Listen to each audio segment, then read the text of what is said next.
Breaking news in LA. Thunder and Lakers in a tight one. Marcus Smart gets it to go plus the foul. They would go up 109-110. Then Isaiah Hartenstein to Chet Holmgren down low. Look at him working, battling the flush. They go up 1. Now, LeBron, can he do it? Year 23, off the mark. OKC add a couple free throws. Austin Reeves for the tie. Got a great look. Alex Caruso, the former Laker there, with the rebound. And how about the Thunder? Improving to 8-0 in the postseason, sweeping the Lakers. Unbelievable. As Shai Gilgeous-Alexander, he had his best game offensively, 35 points, 8 assists. How about A.J. Mitchell, a career high 28. And Chet, he came on strong late, 16-9, was great defensively. And look, the Lakers, they almost had a near-perfect game, right? Reeves goes for 27, Hachimura goes for 25, James for 24 and 12, Jackson Hayes with 18, but it still ends in a loss in their season ending at home. Time now to bring in CBS Sports NBA analyst John Gonzalez. And John, the Lakers, they played a dang near perfect game, right? You had so many guys stepping up for them. It wasn't just Austin Reeves. It wasn't just LeBron James. Jackson Hayes off the bench, right? Rui Hachimura looking like Japanese Jordan. And then SGA says, listen, I'm an MVP and potentially a 2-time MVP for a reason down the stretch. How did the Thunder make it happen when the Lakers seemed like they had a chance to take this into a 5-game series? Yeah, the Lakers played great tonight. And if you're the Lakers, you're dispirited, right? Because you think this is the night when we're finally going to get one. We're going to beat Oklahoma City for the first time all season, both regular season and the playoffs. And I thought, okay, in the third quarter, I'm thinking Oklahoma City is going to hit that turbo button and it's going to be fine. And they really didn't do that until much later in the fourth quarter. And they barely squeaked this one out. But that's what Oklahoma City is so capable of doing. I mean, they kind of sleptwalked through this series because they could. And SGA, you mentioned, had his best game of this series where he goes for 35 and 8 assists, super efficient, does what he did late, which is, hey, you know, this game is getting away from us a little bit. I'm going to get to the free throw line. I'm going to slow it down. I want to make my free throws. Chet Holmgren, who I didn't think had a very good game, he had a big dunk late. Isaiah Hartenstein, I didn't think he had a very big game. We had a big rebound late on that LeBron miss, and he had the assist on the Chet dunk. And this is how they do it, right? They just, like, these guys, they can flip that switch when they need to, and they all did that tonight. And then you also mentioned A.J. Mitchell, and this just speaks to the Thunder's incredible depth, where he goes for 28 points tonight. He was their most consistent offensive player. Super efficient from the field, played great defense. They can just come at you in waves. You know, they throw McCain out there. He goes for 13 points in 16 minutes. Alex Caruso comes up with some big defensive plays. And on a night when the Lakers, as you mentioned, played their best game of the series by far, Oklahoma City just played a game, right? They were just kind of out there, and they won it, and that's the difference between Oklahoma City and the Lakers. Does it even surprise you? What does it say about Mark Daigneault to get his players, specifically the role players like A.J. Mitchell, right, like Jared McCain, ready for these moments where they don't flinch? It's almost as if, like, they know when the moment comes and everybody's focused on SGA and Chet, that when they have the rock, they have no fear in their eyes. They're going to let it fly. Yeah, I mean, they're so deep, they're so talented.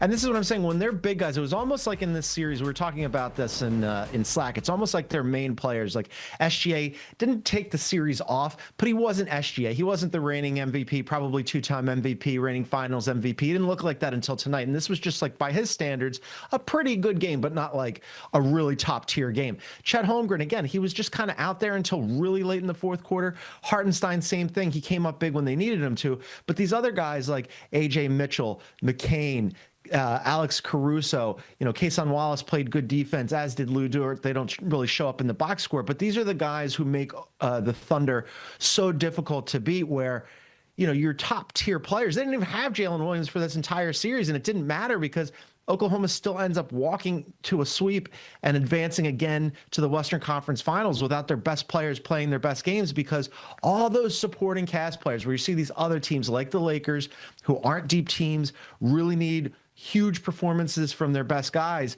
Oklahoma City can say, you know what? We have redundancy on redundancy on redundancy, and you have to be perfect, and we don't, and we can still beat you. It's sickening, right? If you're an opponent of OKC. Yeah. Now, I know LeBron is going to be sick, right? He missed that potential layup, right, to put them ahead down the stretch. This is year 23 for him, John. And now there's a question whether maybe not it's end of his time with the Lakers, but potentially altogether. How do you foresee his future? Do you feel like we may have witnessed his final game as an NBA player, or are you expecting him to still play next year and maybe not in a Lakers uniform? Yeah, I'm expecting him to play next year. I mean, I would be shocked if this is how LeBron goes out. We saw he played 60 games.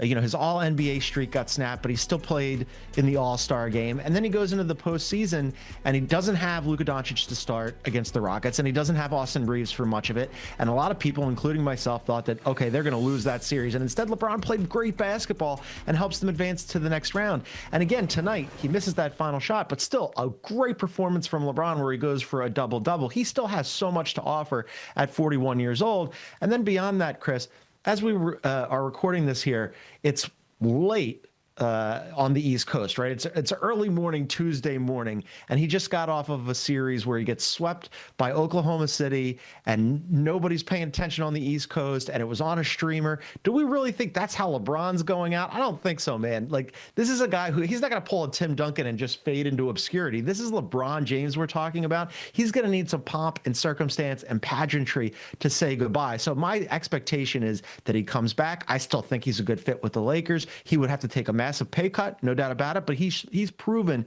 he still has a lot to offer, and he has considerable value. Now, if it's not with the Lakers, regardless of who he plays for, if he goes to Cleveland or somebody else, or he's ring chasing or whatever, he's still going to have to take a massive pay cut. Nobody's going to pay LeBron, who's going to be 42 years old next year, even though he's great, and even though he's a big box office draw, nobody's going to pay him top dollar, because this is going to be the end of his career sooner than later. I just expect he's going to want that Kobe Bryant farewell. It's not going to be, you know, in the early morning hours on a Tuesday where he says goodbye randomly. Hey, yeah, I mean, everything you point to, it leads me to believe that, yeah, he'll come back for another year. You brought up discounts, right? And Dwayne Wade said on the broadcast, you know, LeBron, that's not a guy who is known for taking discounts. So when you think about the Lakers' future overall, they weren't considered a championship team even with Luka, Austin, and LeBron, because as you pointed out, other people pointed out, they were just so top-heavy. So what does their offseason look like? Because, again, John, they have to pay Austin Reeves, because you know he's going to be asking for top dollar as well. Yeah, it's a critical offseason for them, right? And it's not just the LeBron decision. And by the way, watch LeBron go ahead and then like sneak retire. So just go ahead and save this clip for when that happens. Everybody can run it back and say that I was wrong. But it's going to be a critical offseason for the Lakers, regardless, where you're right. Austin Reeves has that player option. He's almost certainly going to decline that and get a big payday. But this is something the Lakers were planning for moving forward, right? Like where last year, LeBron James wanted a new contract, wanted an extension, one final multi-year deal from the Lakers. And the Lakers said, we really appreciate your service, but no, thank you. We can't do that with a 41-year-old, especially when we're going to have to pay Austin Reeves. And the whole idea about the Lakers over the last couple of years was basically clearing the decks. They knew that LeBron's going to move on sooner rather than later, whether he retires or he moves on to another team. But if they do bring him back, it's going to be at a reduced salary, because as we've talked about, this team is paper thin beyond those three guys. So even if you bring LeBron back at a lower number, you got to pay Austin Reeves more. So whatever money you save on LeBron, that's got to go to bolstering this roster and building around the main two guys who are going to be here moving forward, regardless of what LeBron does. They have to get those guys some help, because as you mentioned, they're not a championship contender. They're not a contender in the West, even though they had a good season and they overachieved and they finished fourth and they almost won a game against Oklahoma City and got out of the first round for the first time in a couple years. They need to build that roster up. Yeah, absolutely. Rob Pelinka, you have your work cut out for you, and I know Lakers fans are going to be on his neck every single day of the offseason as LeBron James is swept for the fourth time in his postseason career. John Gonzalez, always appreciate the insight, man. Take care. So listen, LeBron, wherever you have him on your rankings as all-time greats, he's up there, okay? Look at seasons, 1.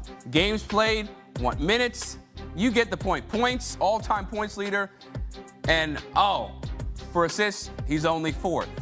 What a disaster, right? LeBron James, one of the greatest players that we have ever seen.